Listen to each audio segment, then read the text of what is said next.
Look, y'all, it's scary. It's just scary all around, okay? It's scary hours here. It's, That's the nice way of putting it. It's just the Carolina Panthers are scaring me more than this costume I have on today. But anyway, welcome into the Keep Prowling podcast. I'm your host, DJ Beal, and I got my guy, Jeff Taylor, back once again. You didn't give me the memo about I know. I should dressing up, I should have got you the Halloween memo. We can swap the glasses if we need to, okay? But I want to welcome you guys, and we got to talk about the Carolina Panthers. We got to get right into it because, first things first, just even before we get into the game, let's talk about the Deontay Johnson trade. What is going on? Okay, what is happening right now? Why? Like what? Why? So let's first off, let me key y'all into the details in case y'all don't know. I'm sure y'all do, but I'm gonna key y'all in anyway, just in case any of y'all are like, what do you mean Deontay Johnson was traded? What? I mean, if you haven't been following WCCB, Backle Sports, the Carolina Panthers news page, any of those things, let me just fill you in. So, yesterday, the Carolina Panthers traded Deontay Johnson to the Baltimore Ravens. It was 2 days ago. To the Baltimore Ravens, Deontay Johnson and a 6th-rounder, and they're going to end up getting a 5th-rounder out of it. That's what they got. So they traded their best receiver. Yeah, right. Again. Again. They traded their best receiver in a season where they're trying to figure out if Bryce Young is the guy or not. So once again, we go back to you got Adam Thielen, who's hurt. You got Xavier Legette, who is still finding his way in the offense. But making progress. Yeah. And now you're looking at Bryce Young with an even more unfavorable situation for him. Right. And this offense. You traded your best receiver with an offense that's not playing well at all, right. Not even remotely well. Right. So the question is, what are you doing? Because it's not like you got a haul of picks for it. You didn't even get a 2nd, 3rd, even 4th-rounder for it, for Deontay Johnson. Right. Who's a good receiver. I mean, he was the number 1 receiver probably here.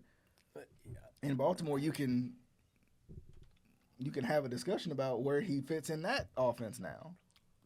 That's what I'm curious about a little bit is where he fits into that offense. Yeah. I mean, because when you got listen, that offense starts with Lamar in his legs and then goes to Derek in his legs. Yeah. So I think they're in a little different ballgame where if they just have capable receivers, which they do, you're just adding to that. Yeah. And I mean, because I think the Ravens, their defense isn't real strong this year. Mm-hmm. So, but they're like, listen, we're going to put up 50. Real strong. We'll hang 50 on people. And then, we have to do something on offense because our defense is somewhat suspect, which is weird to say about the Ravens. But I don't get, what do you, and whose decision was it? Was it Canales? Was it, Tepper? Was it Dan Morgan? Dan Morgan? And it just becomes two, a player and a 6 for a 5th. Mm-hmm. It's 19 picks, I think, right now, as it stands. It's a 19-pick move up. Okay, so tell me,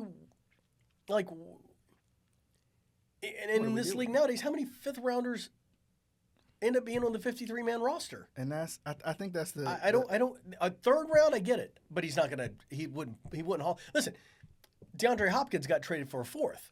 Yeah. So and you can make a question that DeAndre Hopkins is a better receiver than Deontay Johnson is. Oh, absolutely. Older. Yeah. But I mean, can still get the job done. Right.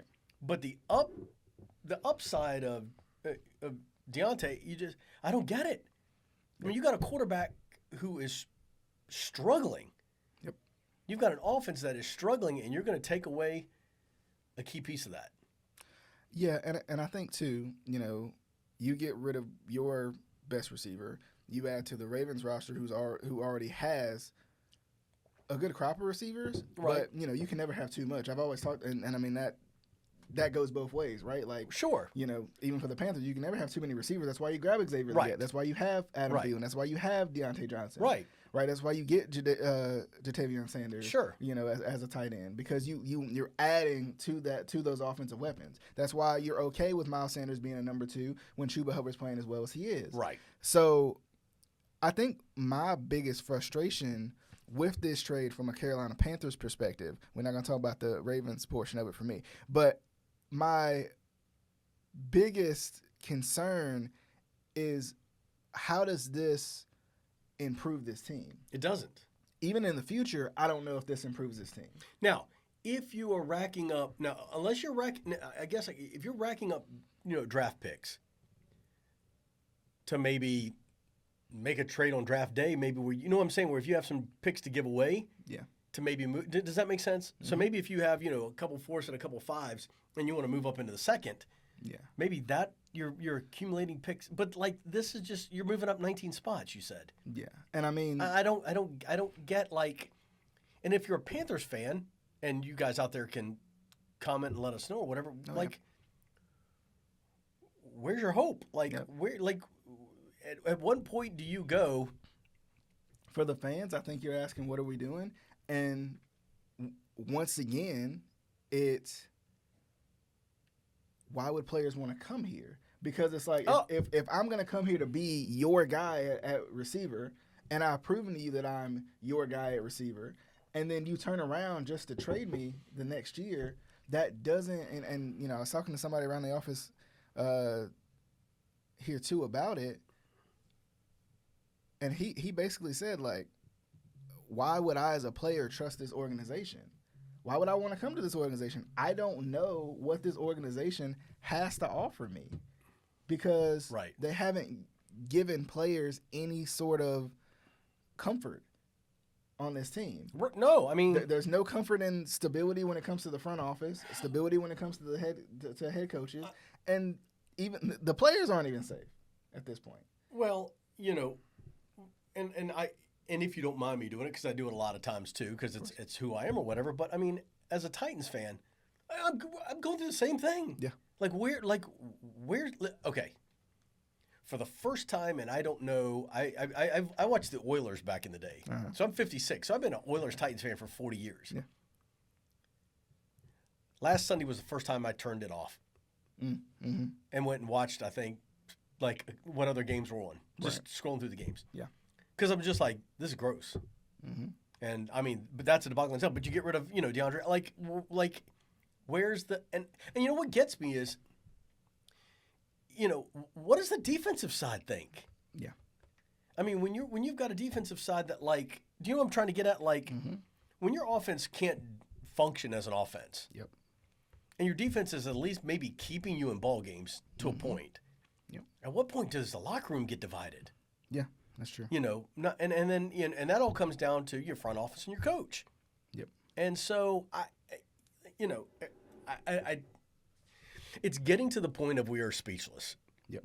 It's like you could almost run last week's podcast, and we're talking about other than the Johnson trade. Yeah. We're literally kind of talking about. But I mean, and don't get me wrong. Now, with that being said. Tell me, like, an offense that, like, there are. Yep. There's some good offenses, but the offensive play this year has not been good. It hasn't. Yeah, that's right. I mean, honestly, to a point. I mean, even the Texans have struggled at times. Patrick Mahomes has thrown quite a few INTs. They're going to win ball games, but it is what it is. But you know what I'm trying to get at? Yeah. And I think about, who he's throwing to and what I don't know. It's crazy. And I think too, and we're But let me just preface this real quick. Mm-hmm. At least you're not the Colts. Yeah. So and that have Anthony Richardson who just says, "I'm tired. I'm gonna take a play off." That's and I feel like that's the interesting part of it, and it goes back to Bryce Young had an okay game. It wasn't bad. 24 for 37, 224, two TDs, 2 INTs. And in one of those INTs, you're trying to get back into the game. Right. So that's bound to happen. But it begs the question, speaking of Anthony Richardson, speaking of the Colts, does the NFL have this development problem? Somebody put out a tweet that's kind of went mega viral at this point, talking about quarterbacks. Of course, we see Bryce Young got benched earlier this season. Right. Anthony Richardson's now been benched. But I'm going to read the tweet, and you guys, join the conversation out there. Anthony Richardson is 22, benched. Bryce Young is 23, benched. Trey Lance is 24, benched. Justin Fields is 25, benched. Will Levis is 25, benched. Zach Wilson is 25, benched. Mac Jones is 25, 26, benched. Kenny Pickett is 26, benched. The NFL has a quarterback development problem. This was from Sam Block. So Do you think the NFL has a development problem? And this could be in general. This could be across the board. The quarterback is part of it because quarterback gets all the pressure in the world thrown at him. There's not this, we need to sit and wait on a guy for a year. There's none of that anymore. It's very rare. Like we throw quarterbacks into the fire and then we say, well, you didn't play well, so we're going to give ourselves the best chance to win. The best chance to win. The problem becomes you get a C.J. Stroud that, played well. You get, who's everybody talking about right now is Jane Daniels. Even Bo Nix, you could say. Right, yeah. Even Bo Nix to a point, yes. I think the problem becomes I think, and I don't know how to put, I think the game has changed. And what I mean by that is I think that these kids, and maybe one needs to change. Like the college game is so much different from the pro game. Yep. Okay? The college game is you get these guys. They're mobile, they're quick, they take off, they get 30, 40-yard runs. Yeah. They don't think 2 seconds about running the ball, taking off, getting out of the pocket, and making the plays. You go from Milrow to, I'm not even going to try his last name, Nico at Tennessee. I've watched him play every game this year, or whatever. But it's not your Tom Brady step back, get into the pocket, let the pocket develop, go through your reads, and throw the football. And I think kids are coming out of college not ready. Yeah. Does that make sense? And I think. And the question becomes now is how many of the people they can learn from are even there anymore? Right. You're getting to where Kirk Cousins, your Ryan Tannehill is gone. That's like the minority now almost. Right. And like even so, I don't know that the NFL has a developmental problem in terms of quarterbacks. I think the game has changed. And as a coach in the NFL, you either need to figure out if your team is going to run from the quarterback, and that's what you're going to build from, then build the offense around him and let him do what he does. Right. Bryce Young is not, to me, a pocket passer. Right. He's not. He can, but he's not. And I think too. I think you made a good point, and that's the point I was going to make. So obviously we're on the same wavelength here. I think it could be said that there's a development problem because we have a lack of patience with the quarterback. Absolutely. It's a what have you done for me now lately type of league, but we don't care about the weapons you have. We don't care about the offensive line you have. We don't care about if we can give you a year or two. We want to win now. But the problem is, how many teams have you seen win now? The Chiefs have been on top of the world. Right. And they were patient with their quarterback. He sat for a year. Right. He sat for a year and took off behind Alex Smith. Right. Yeah. So he sat behind a veteran, got a chance to just sit and take it in. That was a thing that quarterbacks would do a lot, right? Unless you were more than likely like the number 1 overall pick. Everybody else kind of sat and learned and kind of soaked it up as a sponge. Other than that, there's not a lot of other teams. Of course, we saw the Patriots run of dominance, right? We've seen the Eagles here and there. We've seen the Ravens here and there. We've seen the Steelers here and there. Right. But for the most part, that's been about the rotation, the 49ers. Right? The rotation has been about the same. And a lot of that does start at quarterback play. Sure. But I think, like you said, you made an excellent point. The problem is Dave Canellis, just for an example, not saying this is true, but is Dave Canellis forcing Bryce Young to play his system, not adjusting his system to what Bryce Young does best? He's making Bryce adjust to his system and what he wants to run. And you can't, and the problem becomes people see, and that's the problem with who we are. We're just impatient. We want to win now, and I get it. Yep. But the problem is, you get a C.J. Stroud, and everybody's like, oh, this is going to be the next C.J. Stroud. This is going to be the next, do you know what I'm getting at? Yeah. And it's right off the bat. And you can't, some of these guys are 21, 22 years of age. Yeah. And the problem is, on the defensive side of the ball, smart, big, quick, and it's not college. And like even the D linemen are quicker. I mean, they're linebackers, right? At this point. No, I know, like, and I mean, fast. and the only listen, you can defensive wise too. You send 6 guys to the house on a play. Yeah. I don't care if you're Jared Goff or Bryce Young. Yeah. You're gonna make some stupid throws. Yeah. But it's just we're at this win now, and we take a chance and everybody right now is like, we should have taken CJ. We should have taken CJ. We should, and I get that. That's fine, but that's not who we have. Yeah. We have Bryce, and you have to see what you have in Bryce. And you have to, but you also need to sit down and give him the opportunity. And trading Johnson away doesn't do it. Doesn't help. And I think I think too, and going back to building your offense around that quarterback. If the quarterback's going to be your integral piece, right now, like there's times where guys just stink, right? Like I mean, let's just be honest. Will Levis. I mean, Will Levis. He is like the prototypical guy. He's big, strong, going to sit in the pocket, going to make the throws. He can move around a little bit, but he's not going to necessarily beat you with his legs. But, I mean, Mahomes isn't going to beat you with his legs. He's smart with his legs. Right. But he's not going to outrun you. Right. He's just smart. He's smart. Right? So, and they understand that. They understand that, hey, Patrick Mahomes going to do some off-script stuff. But Andy Reid also plans around that. Yes, exactly. Andy Reid, I mean, as much as I do not like the Chiefs, is brilliant. Yeah. Because when they line up, he has got Patrick Mahomes, and he builds that offense around the defense is thinking, okay, what is going to go down? Yeah. You know what I'm getting at? Yeah. And he runs these. He's built that team around his quarterback. Yeah. Giving him, but the system with that works. Yeah. Now I'm not saying that Patrick Mahomes could come to Carolina and not take us to 15 wins. Right. But I think the NFL also needs. I don't want to say more creative minds, but like I think the play callers need to be more creative. Well, these college quarterbacks are obviously talented. Right. No, right? and like I watch Brian Callahan, with the Titans or whatever, and he'll run a shuffle pass or a reverse or something and a tight end thing or what, and I'm like, that's brilliant. Yeah. And it goes 20 yards. Yeah. Then first down, we're handing off to Tony Pollard. Like, be creative. Yeah. Because college is. Yeah. Do you know what I'm getting at? Yeah. And I think we get to the NFL of pocket passer, do this, do that.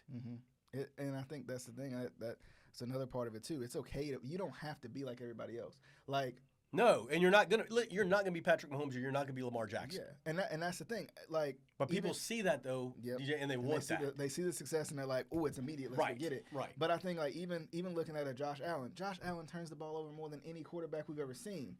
But the thing about what great players do is great players gonna get it back, right? You might make a mistake, but I'm gonna make sure that as a superstar player in this league, I'm gonna make sure that ain't gonna be the last play you saw from me. Right. And even with Josh Allen, he plays a different style than a lot of quarterbacks. He's gonna, when's the last, but maybe like Cam or something like that. When's the last quarterback we saw that's gonna go and try to run you over? Right. Right. So and they know that that's a strength of his, so they use it to their advantage. They've built that offense around him. Same thing with Tua.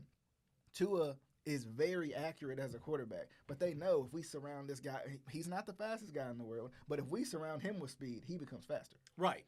And I think that's one of the biggest problems, and that's kind of been my thought on this whole Bryce Young situation is like, is this offense conducive to him? I mean, like we said before, look at Sam Darnold, right? Sam Darnold with with some talent around him, with some. It's amazing how accurate you can be when you have some open receivers. Right. No, I get it. So, but it's I don't know. It's if there was just a bright spot. Yeah. And that's the problem. Yeah, and I think too, like But sorry, I go back. I mean, you missed 13 passes. Yeah. I mean, if all of a sudden Patrick Mahomes comes out, and is 24 of 37 for what 224, 2 touchdowns and 2 interceptions, and they win 35-15. Yeah. Nobody's saying anything. It's you know what they're saying? He made some great throws. Yeah, yeah. Did you see what he did there? Like, do you know what I'm getting at? Like, so at the end of the day, in today's NFL, that ain't bad. Yeah. And like you said, the one INT, he was trying to, he had to make a play. Yeah. It just didn't happen. Yep. So you can't take that. So, I mean, at the end of the day, of course, Bo Nix had 3 TDs and no interceptions. Yeah. And I think, too, like, going back to that, this, talking about this defense again, right? Like, I think this is one of the better games that the Panthers defense has played. I know they gave up 28 points. I know they gave up almost 300 yards passing, and they gave up 3 TDs. But, one of the biggest problems with the Panthers defense is that they can't get off the field when they need to. Right. Like, drives just extend and extend and extend. And it's on plays, too, that just you'd be like, it's 3rd and 18. Yeah. They can't get this. Yeah. So, I mean, that's another problem, too, is like, I feel like they played better. They turned, they may didn't turn Bo Nix over, but, they forced a fumble at the goal line and stuff like that, which helped keep the Panthers somewhat in the game. Right. But another thing is, like, they had, like, the defense still has to be better, right? Like, they still have, like, that's the hard part because, like, they're hurt up too, like, like that. I mean, it's just I used to always believe that defense wins championships. Mm-hmm. I'm not buying that anymore. Mm-hmm. And, like, I don't know if you know this or not, and I'll just throw this out here because you talk about offensive side and defensive side of the ball. Jared Goff last Sunday against the Titans threw for 61 yards. Mm-hmm. 61 yards. Yeah. And they scored 52 points. Let Bryce do that. Huh? I said let Bryce do that. Threw for 61 yards. Yeah. And Jared Goff is still in the running for the MVP. Right. But he threw for 61 yards. Yeah. The Titans have the number 1 defense in the NFL in terms of yardage. Mm-hmm. Yeah. And you're 1 and 6. Yeah. So you got to get offenses fixed. Yeah. And unfortunately, but like I said, at the end of the day, I say where's the light at the end of the tunnel? And we talked about it, and there's just not a lot of good offensive play. At the end of the day, right now in the NFL, there's not a lot of good offensive play. Yeah. And when you have the Gardner Minshews and the Joe Flacco's coming in and lighting it up, the Colts are a better team with Joe Flacco. Yeah, he's elite. Told you. Anthony Richardson, I don't think he has what it takes. Mm-hmm. But, like, it goes back to that problem of, like, you got Jonathan Taylor behind you. And I guess the other thing, too, is, like, I think another, like, quarterback development issue is, like, why is it wrong? Like, at every other level, we can take somebody out for a snap, for a play, even for a game, for whatever reason that is, disciplinary, right, or they're just not playing well, and you can let them learn and put them back in. Right. But the NFL is just so drastically different. Right? Well, it's changed since, I'm 56, and I can remember 15 years ago where the first round, I don't care if you're the first pick as a quarterback. Yeah. It might have been 2 years before you saw the playing field. Mm-hmm. I mean, I saw Steve McNair ride the bench for a year and a half. Yeah. Yep. I mean, even Tom Brady did. Right. Yeah. I mean, right. Had Drew Bledsoe not gotten hurt against the Panthers here, was that right? I think you're right. Mm-hmm. Or whatever. But like at the end of the day, right. I mean, Tom Brady rode the bench. Yeah.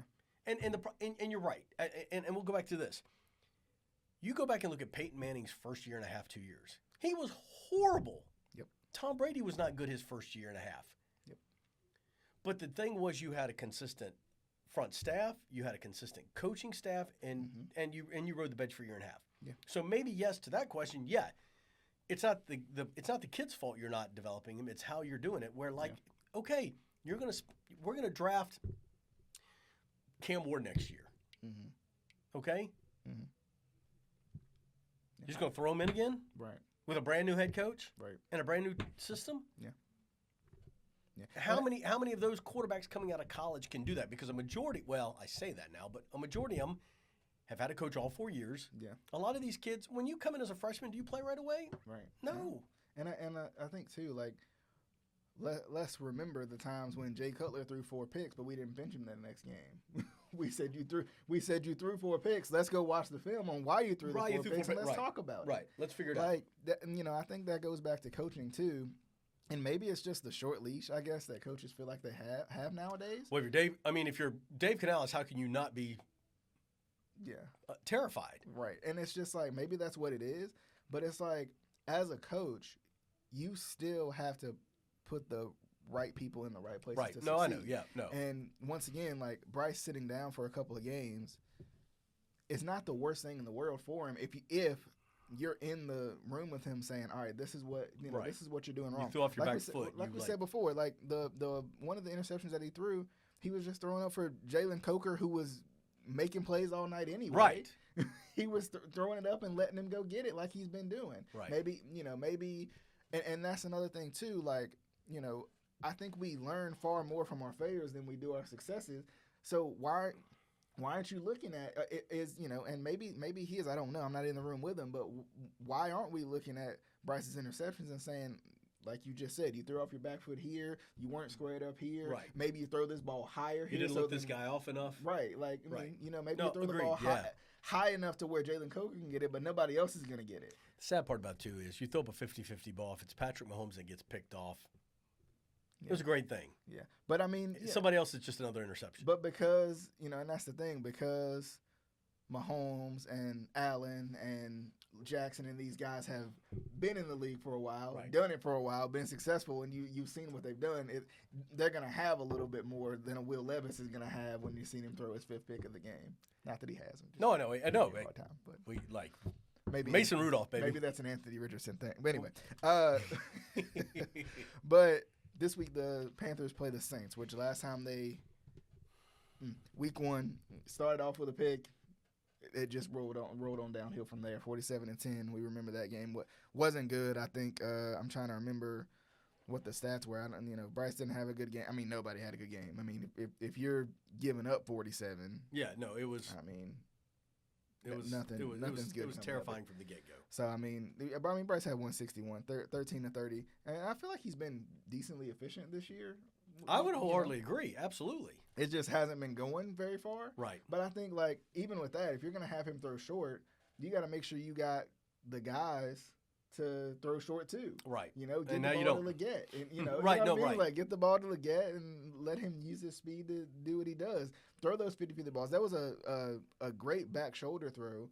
Can you criticize and say it could have been better? Sure, but it was a touchdown. Right. Yeah, to Jalen Coker. Right. So, you threw it low. The defender couldn't get it. I mean, if the ball hits the ground, it can't get picked off. Right. That's always been what I've said. But I don't know if Derek Carr will be back. I think he possibly could be. But last time it was just bad. I mean, you couldn't stop anybody. Now, on the bright side, with the Panthers in that game, they're not as healthy as they were week 1. Week 1, the Saints were clicking and they were healthy. Right. Now they're not. Right. They got injuries all over the place. And Derek Carr, if he does come back, will be coming back for his first game in a while. Right. So he could be a little rusty too. So I think that helps too. Once again, I think, as always, you got to slow it down. Like you got to slow the game plan down. I mean, I would love to see the Panthers get a little creative though. They tried it last week too with fake punts and stuff like that. Like at this point, you're 1-7, right? Have at it. You're 1-7. The season is practically wrapped up for you. Yeah. Just try to put some wins together. Right, I mean, unless you go on a miraculous run, that's about as deep as it's gonna go. So, I think like you got to throw everything at the wall. You have to, you have to see, once again, like we said, play to Bryce's strengths, and let's see what this offense can be. Now, is it gonna get probably worse because of Deontay Johnson not being there? Don't be surprised, right? Like, don't put your hand on the hot stove and then be like, oh my gosh, it burnt me. Like, don't be surprised. I like that. I mean, even y'all out there, don't be surprised if his offense does not play well this week because they just lost one of their top receivers. Is Thielen still hurt? I'm pretty sure he is. Yeah. Right? So, I mean, who's left? Mingo, Coker. Coker, if he plays as well as he played last week, but we don't know yet. Right? We don't know what consistency looks like for Coker yet. Right. So, I think they got to slow it down this week. You know, and I think they got to at the same time be aggressive and throw everything they can at the wall. I think they win. You think so? I do. Okay. I think Bryce is actually going to come out and have his best game as a pro. Wow. Okay. I do. I'm in a, unfortunately, and I hate to be that guy, but I'm in a believe it when I see it mode right now. I have this, and we can mark what time I said it and everything else. I just have this feeling that something's going to come together. Yeah. And that like, and I wonder how Andy Dalton's sprained finger is doing. Sprained finger. For those listening, I'm doing air quotes. I want to know who was driving the other car. No, anyway. This is all the plan to get Bryce back in. I just think Bryce, I don't know. He's been efficient.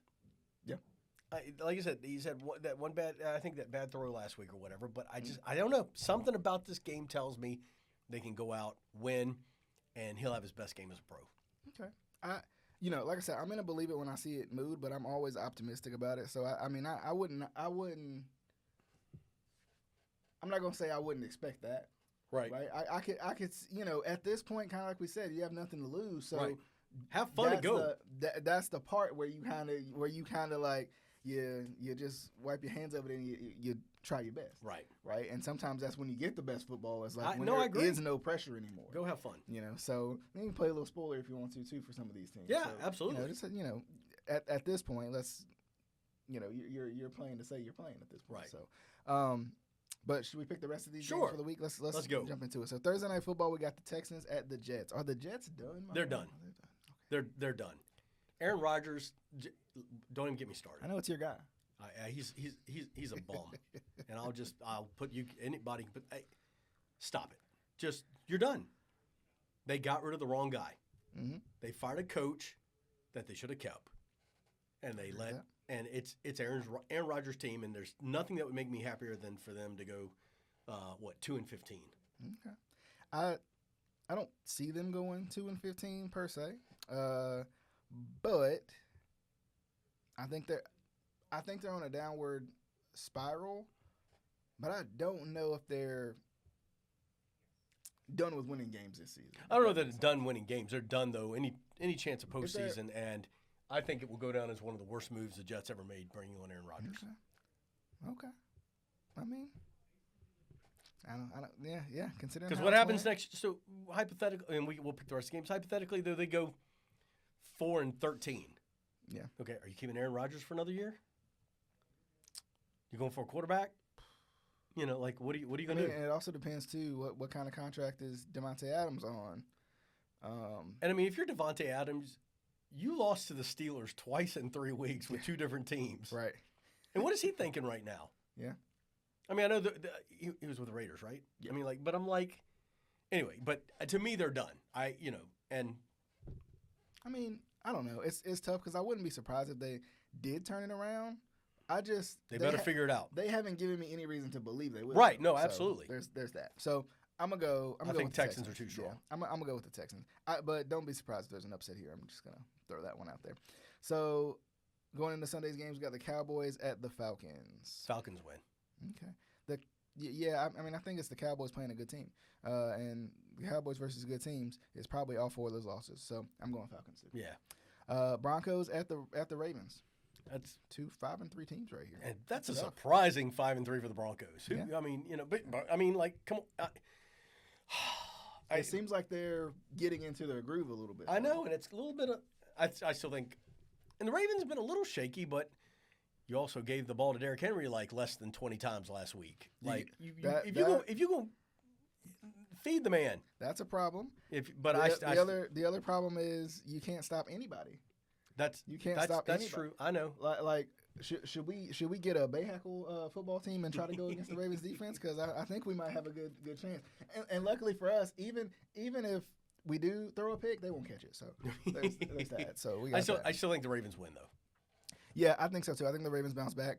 I think we have to remember history tells us that the Ravens versus the Browns, especially before the trade deadline, is always a really bad game for the Ravens. Right. It always is.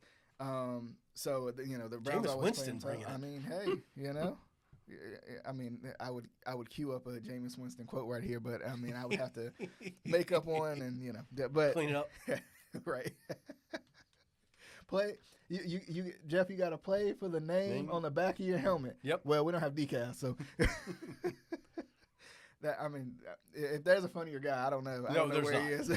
So funnier NFL player, but the Dolphins at the Bills. Bills. I think the Dolphins are a surprising 2-5, but they've had injuries too. Tua's been out for 4 weeks, so Tua, I could do another whole podcast on that. You don't think he's good, or you don't think he should be playing? I don't think he should be playing. I agree. Well, not that. Like, Health-wise, they're offering you a chance to put on the Guardian cap. Oh yeah. And he said no. It's a personal choice. Right. Tua, you made the wrong choice. Like, you've got a family and kids. Yeah. Okay, you've had, 3 or is it 4? I don't know. Anyway, but you're one hit away from really screwing up the rest of your life. Yeah. Plus, I don't think he's that good. I think he's middle of the field. I think Tua is almost like Baker to me. Because they're both really you're going to win ball games. You know, they're shorter in stature, right? But they're really accurate. Both of them, are really accurate. Tua, with the weapons that he has, I think has really the ceiling is really high for him. But he's underperformed, I think. Yeah, I mean he has, but also I mean. He hasn't played in 4 weeks, so I think that right. Hurts well, I too. mean, but like, and kind of like you said, I don't think he should be playing either. I mean, his concussions have been bad. I mean, when you're reaching for your head, when you hit, and you're one hit away from, you've got young kids, and don't get me wrong, play if you want, but they're offering you something that could help, that could take it off. Yeah, it's not uncomfortable. Yeah, it's not. Whatever. And I've seen some of them that are not even that ugly. I didn't even know. I didn't know 2 of them had them on. Yeah. Like there were 2 guys playing last week that I didn't even know had them on. I think they've changed them though, because I think before they were really bulky. They were bulky. Now they're not as bulky. And when you put the cap over top and it's got the logo, I didn't even know. But anyway, neither here nor there. The Dolphins are not there, and their coach, I don't get him at all. Yeah. Their ego's a powerful thing. I think that's yes. They can't get out of their own way. Yeah. Okay. I didn't even pick that game. I think the Dolphins upset the Bills here. Really? I do. Wow. Yeah. Okay. I think the Dolphins are going to find their stride. I feel like they're always a slow starter, and I think they're gonna figure it out. I don't think they stay within 3 touchdowns level. Okay. We'll see. The Raiders at the Bengals.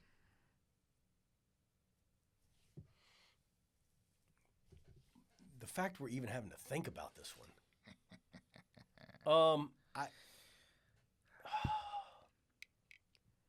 It would not surprise me to see the Raiders pull this out. Okay. I don't know what is up with the Bengals. I mean, but here's the problem: the Bengals. You lose this, you're done. To me, if you lose this and go to 3-6, in that division, yeah. Considering the Steelers are 6-2, the Ravens are 5-3. Yeah. You're 3 games behind. I can't figure that one out. And maybe it's the ego thing again. Yeah. I mean, Burrows, Chase, and those guys. It's not like they're the most down to earth, humble guys. Yeah. It would not surprise. I'm going to go with the Bengals, but it wouldn't surprise me to see the Raiders pull the upset. I just don't think I think they're talented, but I just don't think they're as.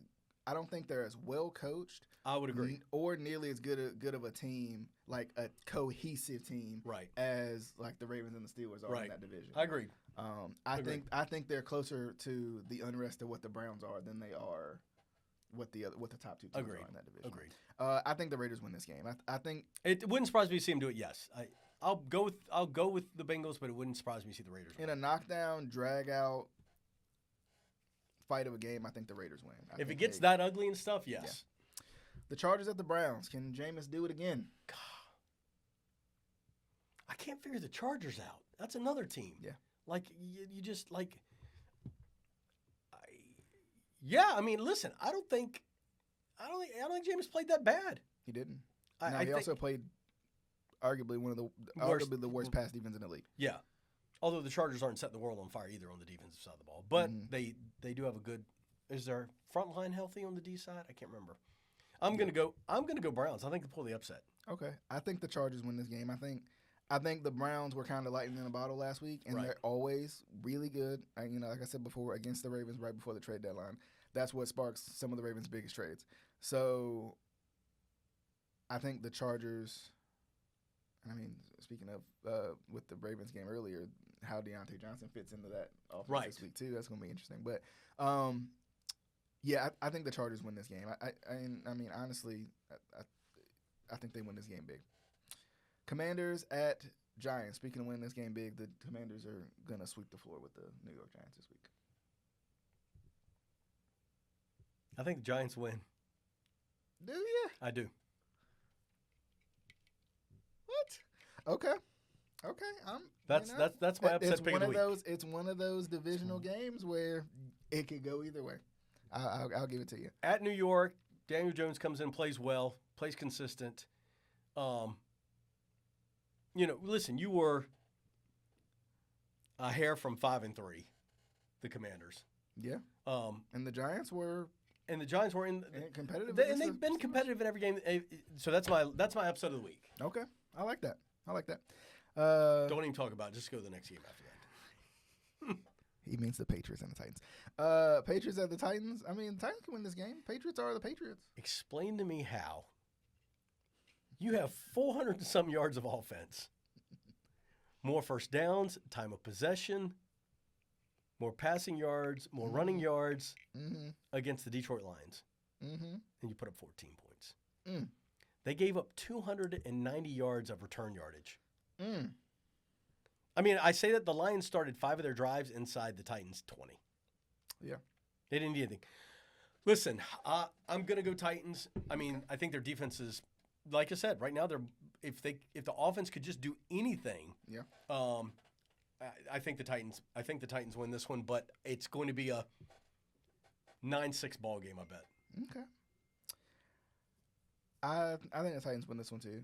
Kind of like you said, I think it's just going to be ugly. And watch we both be proved wrong. It's 50, It'd be 55, 53. The Bears at the Cardinals is an interesting game. The Bears seem like they're kind of finding their groove too, and like you said before, they're a Hail Mary away from right. I think the Cardinals win this one. Is that? Yeah. Okay. I think the Cardinals win. I think Kyler Murray has a good game. I just think it's a game they win. Okay. Yeah, I think the Cardinals win this game too, and kind of an upset because I think the Bears are finding themselves. Right. But I think they're bound to slip up every so often. So right. I think the Cardinals win too. Jacksonville at the Eagles. Isn't this one of those weird games that Jacksonville would win? I just look like they putting on the throwbacks. It's another quarterback I just don't have any faith in. Trevor Lawrence. Yeah.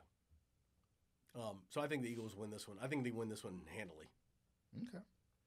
I think Jacksonville. I'm gonna take Jacksonville on the upset. Everybody's wearing their little their throwback jerseys or their alternates at least this week. So that'd be cool. Because even just from the logos. Here, the Lions at Green Bay. Green Bay's gonna win this game. I think Green Bay is going to win this game, wins, especially at Green Bay. I think it's different if we're in Detroit. Right. But at Green Bay, they tend to play well at home. So yeah, I agree. Yeah. The Rams at the Seahawks. God, Seahawks at home have lost like 2 in a row at home with the 12th man. I know. Yeah. If you're the Seahawks, I think this is a pivotal part of your season and a pivotal game that you need to win to kind of right the ship. I think they've lost 2 in a row, to be honest with you. The Seahawks. So yeah, because they lost on Thursday night. I think they I think they get a win. Okay. I think the Rams are getting healthier, and I think that's dangerous. It is dangerous. I will agree. Yes. Because as the 49ers get more and more hurt. Yeah. And the Seahawks actually don't have DK Metcalf probably. Yeah. And another part, that's something we didn't talk about too. So Debo. For the 49ers, Debo's hurt. right? Brandon Ayuk is hurt, so they probably were looking over at the Panthers saying, can you send Deontay Johnson Right. this way? That's right. So the Ravens kind of made a little strategic move to bring him in Mm-hmm. because Stephon Diggs, he tore his ACL. Yeah, I mean, guys are going think down. about the Texans now without Nico yeah, Collins yeah, that's and what I was Stephon about to Diggs. say, I'm yeah. like, now we'll find out how good C.J. Stroud is. Yeah, that's true. That's true. I mean, so yeah, that's another thing. I'm like, it's kind of strategic in a way too because there's right. other teams with you could say bigger needs, right? So, and even the Chiefs grabbing DeAndre Hopkins when they did, so yeah, I would say the Rams on that one. And then Sunday Night Football, we got the Colts at the Vikings. This is one of those games. I feel like Joe Flacco will come out and light the freaking I know.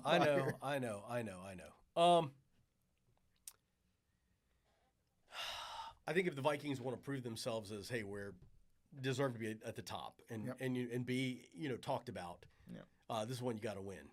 But Joe Flacco comes in, and the Colts are a completely different ball team with Joe Flacco at the helm. That's true. I just think the Vikings get the win, though.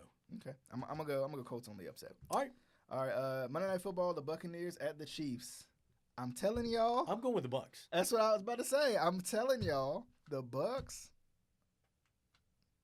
The Chiefs have to lose at some point. They're gonna and imagine losing on Monday Night Football. Yeah. Your first game of the season. I think by hook or by crook, the Bucs get the win. I could agree. Yes. Okay, I like it.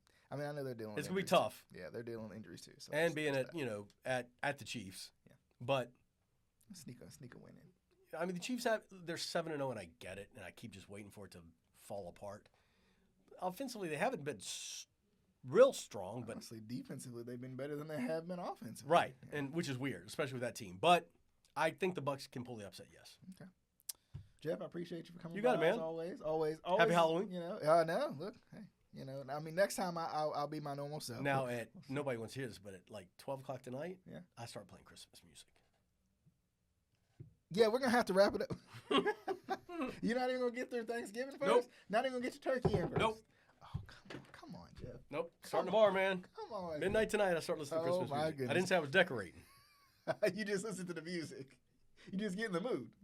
We'll get the ambiance going. We'll maybe next Tuesday I'll start decorating after the elections. Right. Anyway.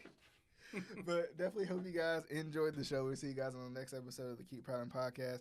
As always, Keep Prowling Podcast, along with the Game On Podcast, as well as on all major podcasting platforms. You can set up your own little sportscast. Y'all go out and do that. If you're on YouTube, hit that subscribe button. If you're on any of all the major podcasting platforms, heart the show, favorite the show, send the show to a friend. But we'll see you guys on the next episode of the Keep Prowling Podcast.